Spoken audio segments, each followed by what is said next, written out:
Yeah. Gotta aim for the top like, hold up. Yeah, I can never doubt myself, I know better. All of you critics be acting like you know better. Blowing the smoke, but I know when the dust settles that I'm in my element, it's evident that there's levels to the game. All of those dark nights I got then, breaking my back to make it out, got me feeling like rain. I think it's a way for people to spread some kind of message that might not have the ability to otherwise. You know, if you have something to say and you can't afford a big ass billboard or a commercial on TV or something, I mean, the city is kind of your canvas. Fabulous, they try to dabble in it and they hate the fact that they may have to witness. You trying to aim for the top like this and you're in your element with a fire like this, and they hoping you fall and they praying you miss, but it's all in the risk. I got you with the switch, you know. I'm in the zone. Give me the throne. One shot, that's all that you got. That's all that I know.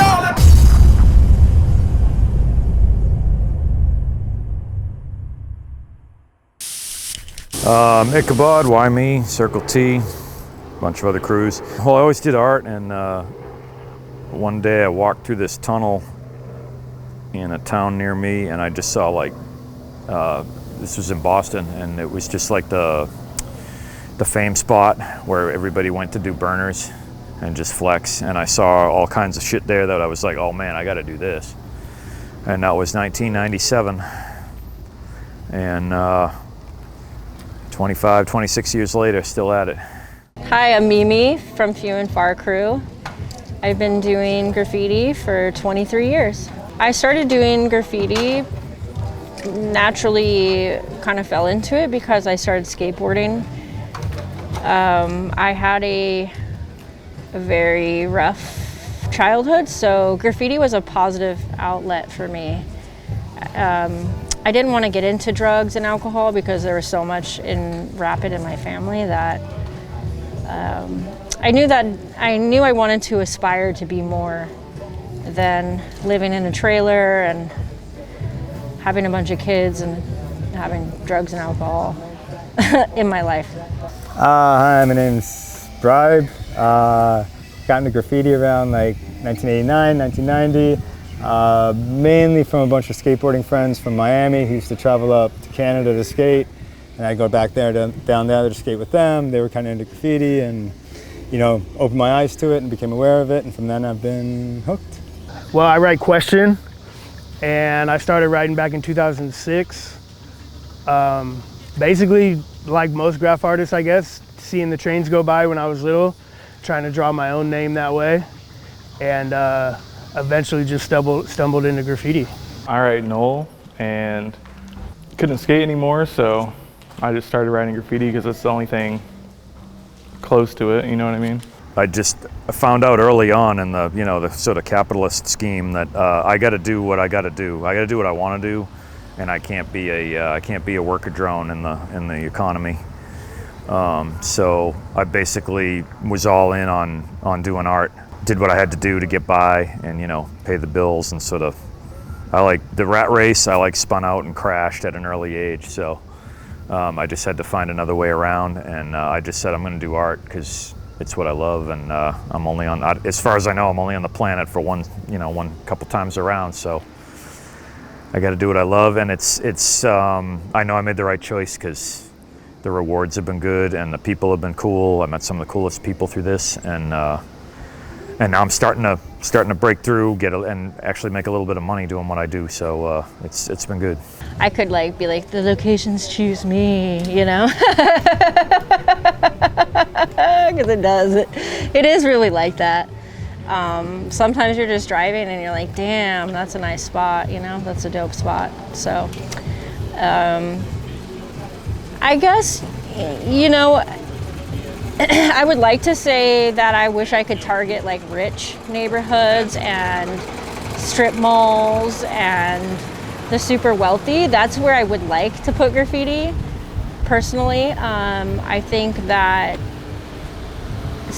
it is kind of, I'm very aware of a lot of times we're painting in neighborhoods that are impoverished and dealing with poverty in Black or brown communities. So that, I do think about that a lot.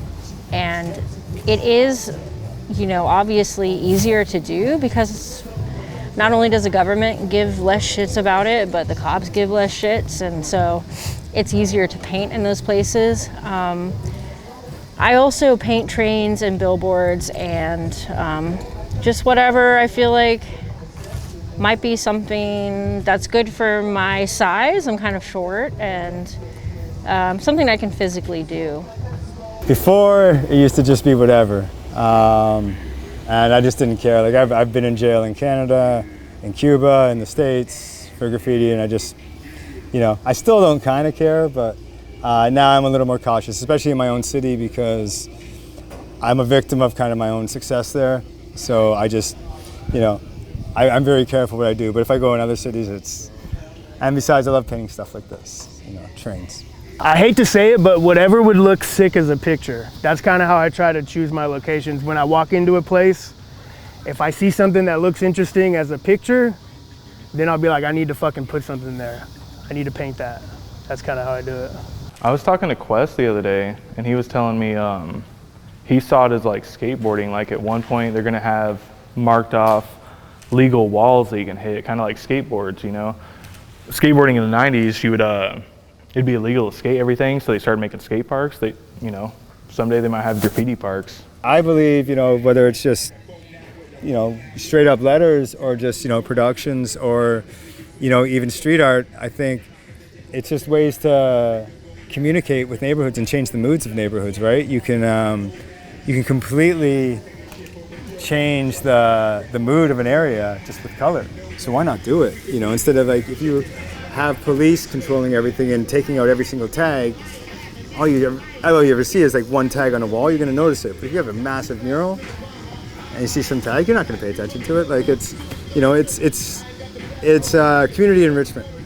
I don't try to promote young girls getting into graffiti. It's very dangerous. Graffiti isn't painting street art. It's not like these beautiful images you see. Graffiti is letters, graffiti is tagging, it's illegal, it's dangerous.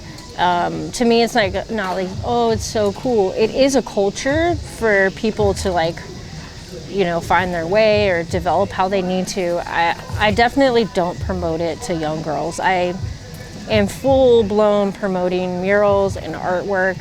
I think that people that, especially Black and brown women, it is not safe for them with the police if they're out painting illegally.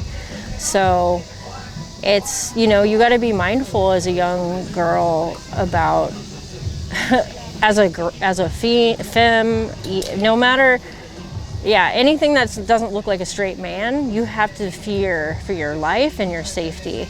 I wish some of the kids coming up would just learn their history and respect the old school and understand like why we did it and what we were trying to do. And there's a lot of there's that anti-style going around now. Kids are doing stuff that looks like it was done by kids, and it's like, no, like get some skills and have some style. The child style doesn't count. So, but other than that, in a way, it's out of my hands, because the younger generation's going to do whatever they're going to do, and I'm going to be the dinosaur. So I gotta let it happen. Do your thing, and don't be afraid to approach older writers and talk to them. And ask for guidance. Be respectful, and they'll teach you. If you come up and just be like, hey, I have some questions, 9 times out of 10 they're going to help you out, and you'll be a better artist because of it. I'm almost 50 and I still get my ego destroyed by some graffiti artists, and I'm completely okay with that. I'm just doing what I love, and the fact that people recognize it and like it and choose to want to have it on their wall is that's mad cool. I couldn't ask for more. I do a bunch of things other than graph though, and I think my years with spray paint are starting to wind down because I got some health issues and stuff. So I may be I do collage, I do some, sort of studio art, stuff that can go in galleries, and I may focus on that, maybe do some writing too. Everybody tells me I should write a book, and been thinking that one over for 25 years too, and still haven't started, but that may happen yet. That's a hard one, because I don't know how other people perceive me, so I guess I would like to be perceived as somebody that made people feel good. well, I'm already on a pretty shortened timeline because I've had cancer already. So my legacy is doing this mural festival that I do in Hamilton. You know, having over, I think there's 200 walls already that are done. So, and just keep it going and just kind of be the, you know, if I was the start of that movement in that city, and you know, I sparked generations of artists growing, and I've created a vibrant art community, that's my legacy. My legacy? Fuck, I don't know, man. I just hope I inspire people. I just hope that someone sees my shit, sees a question mark, and they're like, what is that question mark there for? And that's the first question you need to ask, you know, what is that there for?